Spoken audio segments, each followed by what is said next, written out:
الو الو اسكندريه اسكندريه اسكندريه اسكندريه، اتفضل اسكندريه. ايوه سيدي جابر. سيدي جابر اتفضل، ايه اللي بيحصل عندك؟ ايوه اسكندريه سيدي جابر. اتفضل الو. اتفضل يا فندم. ايوه يا عم زين. اتفضل. الناس بقى هنا كل الناس هنا غضبانه جدا على اللي بيعملوه الاخوان والسلفيين والناس دول. منظر بص مهيب في سيدي جابر في اسكندريه، الناس كلها خلاص مش هتروح خلاص.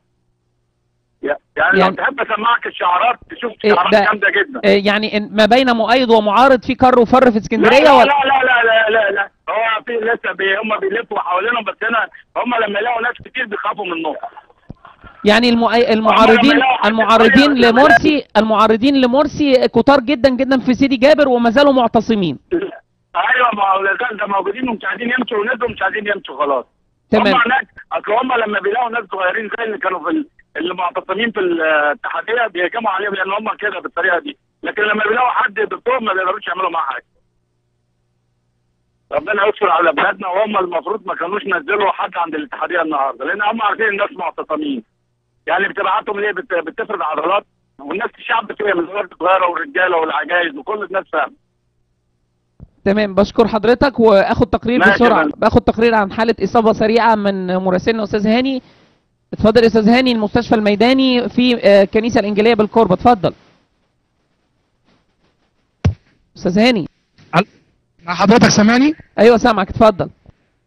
وصلت حاله اصابه جديده لشاب اسمه امير محمد 22 سنه، مصاب بفتح فوق اعلى الحاجب يعني يمكن 3 أو 4 سم، ووصلت دلوقتي كميات من البطاطين كتيره جدا. هو الشاب دلوقتي يخضع لجراحه بسيطه، بيخضع لجراحه بسيطه، الدكاتره بيحاولوا يخيطوا الجرح، واضح ان هو حجر او ازازه عمل له جرح بس غائر شويه، ودي الحاله الخامسه اللي تيجي باستثناء حاله خطيره جوه واحده بس اللي بيحاولوا الدكاتره يسعفوها لحين قدوم عربيه اسعاف.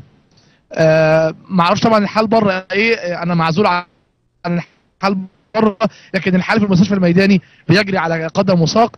الناس هنا بتقدم كل يعني محبه وكل خدمه بيحاول يقدموها للمصابين اللي بيجوا. اتفضل يا دكتور. طيب هل القسيس الكنيسه موجود برضو حواليك ولا مش متواجد، او القاده بتوع الكنيسه عشان نحاول نعمل معاهم لقاء ونشوف؟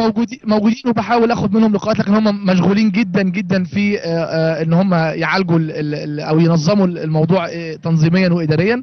هحاول يعني هم بياخدوا بريك كده، التقط من بعض اللقاءات عشان يقولوا لنا على برضو نقف على اخر الاجراءات، هل محتاجين حاجه، هل محتاجين ان احنا نجيب لهم اي حاجه تاني، لكن اسيبهم بس هم يعالجوا المصابين. ان في او انا بكلمك مصاب اخر دخل رقم 6، هحاول اتعرف على بياناته او اسمه واقدر اخد منه لقاء. اتفضل يا دكتور. شكرا يا استاذ هاني، بشكرك. ومتابعه حصريه من قناه الطريق الحقيقه في مستشفى الميداني في الكنيسه الانجيليه، ومتابعين الحدث اول باول.